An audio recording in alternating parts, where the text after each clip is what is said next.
Onlarga әсілеп баж қойып, өзінің даналығын тікілмекші болды. Ve onun jayından birinci günü devlet bayramını kütüp almakçı oldu. Prezident Trump TXM ilgirlep qattiq söz qilib, Xi Jinping pentayni tap yetkisini Amerikaga eksport qilishni to'xtatishga va'da bergan. Prezident Trumpning so'ziga va'da bergan. Lekin to'xtatmadi. Aldamchi edi. Bu gaplar yomon eg'ir kelyapti. Masalan, Xi Jinping pentayni tabletini komilitini Amerikaga eksport qilishni to'xtataman. Mayli pochta orqali yo'llasin, mayli boshqa yo'l orqali yo'llasin. Ben bunu to'xtataman deb Prezident Trump va'da bergan. Lekin hozirga to'xtatmagan. Shunga bu yerda Prezident Trump nima deydi? Aldamchi. Bu chataq gaplar chiqdi vatandoshlar. Masalan, ikki davlat rahbarlari o'rtasida ama shunday so'zlar bo'lishi kerakmidi? Emasmidi? Buni keltirib chiqarayotgan yani Jungo taraf. Faqatim Prezident Trump g'azablanganda bunday bir ishga gapni qilishi albatta. Avval prezident odam hissiyat bor vatandosh. Shitov TV xabarlari 8-ayning 23-kuni YouTube.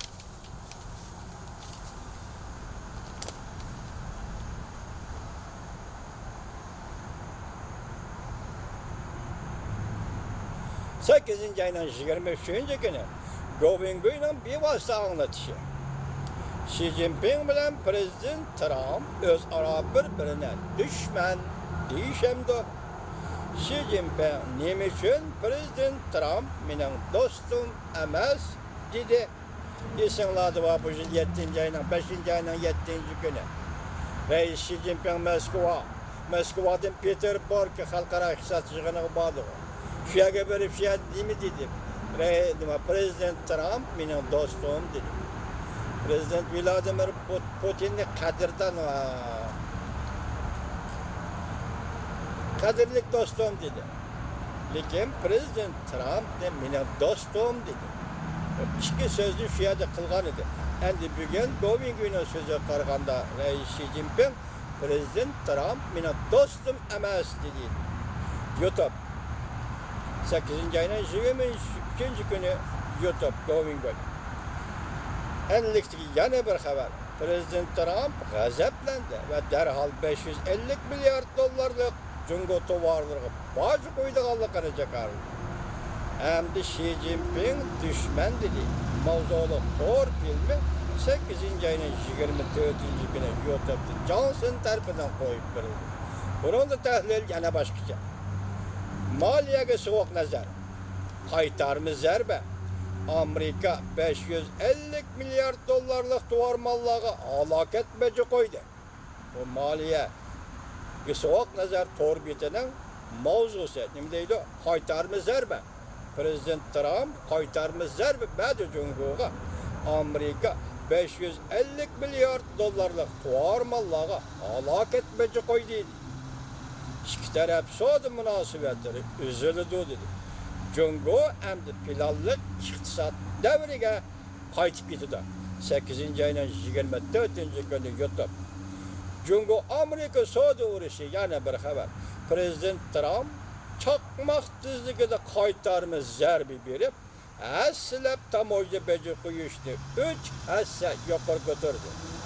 Xalq puli qimmati tushishning eg'iziga kelib to'xtadi. Yani biz başta xalq pulining qimmatini 7 yuan, 14 pun, 7 yuan, 4 pun degan edik. Shunda ama endi yana hozir 10 da tushdi. Xalq kursi, xalq pulining kursi texmi tuvallaydi deydi bu mavzuda.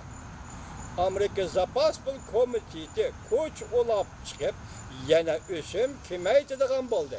Demak, bu qatam Amerikaning Zapas pul komitetiga dollar başvuraş banka başlığı mesela Paul nim dedi ve Amerika doları doğrusu ösümlük kemaytishni belki mushjil içinde yani iki qatam ösüm kemaytishni e'lon qildi dedi. Apillo axborot doğrusu 8-ayının 24-cü günü YouTube. Endi bu Zapas pul komitetidagi pul kuchining o'zgarishli Üsümün düşürülüşü ve yak üsümün östürülüşü ve dünya ve payçak pazarlara kandak təsir görüşlüğü kaldığı sizge məlum. Endi hazır cüngüğü yukarıda tamoydu bece koyuşunu planlavatkan ve bu tamoydun becini koyup onu icra kılıvatkanmışında bir peytte Amerika'da Zapas Pul Komitetinin pul yaka dollarının kımmeti meselesi de üsümünü düşürüş ve yaka üsümünü çıkırış degendek mışındak nazik meselelerde bu yılın ahırıgıcı yaka hesapta yani işkitem pulun üsümünü düşürüş Cungo'nun növbetteki iktisadıga qanday ta'sir ko'rsatdi? Bundaq aytganda hammasi birlashibla bir liniyaga chiqib kelayotgandek. Masalan, Shanghai naytı nazik 9 ayning 13 kunigacha javob bermasan biz o'quvchilar nima qilishni ko'rsatib qo'yamiz. Shundaqla Shanghai'da namoyish 8 ayning 30 kuni naytı dağdığılık namoyish tashkillaymiz. Dagovarimiz Cungo'nun vekili turuşluk organga. Yani bu kadar Linjingi memuriyet başlığı Linjingi'nin işhanesi, hükümeti, kanun çıkarış komiteti, sakçı binası emez. Hazır Şangang'da turuşluk Cungo'nun alaka bağlaş komitetinin aldığı. Ahırkı biket şu. Şuya kilip toktayımız. Dedi bu 8.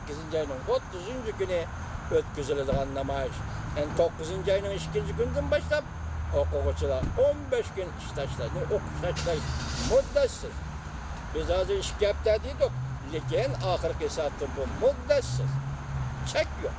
Buning ular talab nima? 5 turlik talabga javob berasiz. Biz buning ichidagi 5 turlik talabdan ikkisini tanlab olaylik hurmatli vatandosh. Masalan, qonun loyihani chekindirish. Bu qonun loyiha nima? Aslidagi qonunni o'zgartirish. Aslidagi qonun Cinayetçiler Şangay'da kolga ilinisi Cungo'ya ötküzüp verir.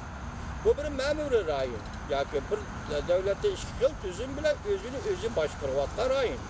Bu Şangay'lı adamlar Şangay cinayet ötküz, Şangay'ın kanunu bir taraf kılmayın. Bunu Cungo'numuş ötküzüp verdi ağzı. Asas mesele, şu mesele Şangay halkının bugünkü halet ekkeldiği namayişiyle değil. Endilikse eğer bu işke 5 türlü taleplerin içinde bu bir kar kılırsa çekindirirsen, emelden kaldırırsan. Bu talep, bu iki talepten birisini değil. İkinci talep, umumi sayılan. Mesela kanun çıkarış komitetine umumi sayılan bilen sayılar. Mesela Şangay memuriyetinin başlığını namzatını özümüz göğüstümüz umumi sayılan bilen sayılar. Bunun da ikisi en eğri, bir yerdeki en eğri kaysıyla kanunu çekindirişti mi beteri eğer bop kelivatkanı umumi sayılan. Bu umumi sayılan Şangay dairesideki iş emez vatandaş. 70 yıl öttü. Çünkü Kompartiyası hazır devlet kurulganlığının 70 yıllığını hatırlaydıgan peytler yetip geldi. 70 yıl mabeyninde Cungu degen bu devlette. Cunhua Halk Cumhuriyeti Respublika Cumhuriyet kurgan bu devlette sayılan degen narsa bolup bakar. Hiç kaçar. Partiyani saylaydı, partiya hükümetini saylaydı. Hükümetteki adamlar partiyanın adamı, partiyadaki adamlar hükümetin adamı. Ya da partiyalar hükümet hiç kaçan ayrılgan emez. Ya da saylam, umumi halk saylamı katlaşıdı. Umumi halk saylam ötküzüldü deyilgan narsa Cungu tuprağıda bulup bakkan emez. Hazır Cunguluklarının korkuvatkanı Şangay'daki bu şuar umumi saylam arkalık Şangay memuriyetini saylaş degen bu şuar Cungu'nun takdiriga nima ta'sir ko'rsatdi? Masalan, bir tuzum, bir ijtimoiy tuzum, siyosiy tuzum, bir davlat. Bu davlatda saylam bo'lish bu fuqarolarning huquqi deganga. Fuqarolarga shu huquqni qaytarib bermaslik bu mustabidizm bilan demokratizm o'ttirishga farq deganga. Agar Şangay'da mushu masala yo'l qo'yib ishga oshirgan bo'lsa, masalan Şangay xalqi Şangay'da umumi saylam o'tkazib o'zining nomzodini o'zi ko'rsatib mush ishni o'rinlaydigan bo'lsa, u vaqtda Cungo Kompartiyasi rahbarligidagi Cungo'ning taqdiri nima bo'ladi Cungoliklar? Hamma qo'rqishdan boshqa yana bir qo'rqish mana mush edi. Shunga umumi saylamni rad qilib kelayotgan edi. Endi qaraymizki 8 ayning 30-i bunun için kuraş 9. ayının 2. günü Şangay'da o'quvchilarning o'qish tashlashi, ona to'pilab kelganda bular qo'shilib to'pilab kelganda ham prezident Trampning Jungo'da import qilingan 550 milliard dollarlik tovarmanlar. Yani aniq aytganda Jungo'dan Amerika bozorlariga kirayotgan har qanday tovarmanlarga boj qo'yish degan gap bo'ldi-da. Çünkü Jungo Amerika savdosi o'tkazishga savdoning umumiy miqdori shu 500 milliard dollar atrofida. İki devlet o'tkazishga savdoning umumiy miqdori shu. Ana Jungo'dan kirayotgan bütün mallar, bütün tovarmanlarga shu darajada boj qo'yganda Jungo iqtisodining taqdiri tahlil qilmasak o'ziga ma'lum bo'ladi vatandosh.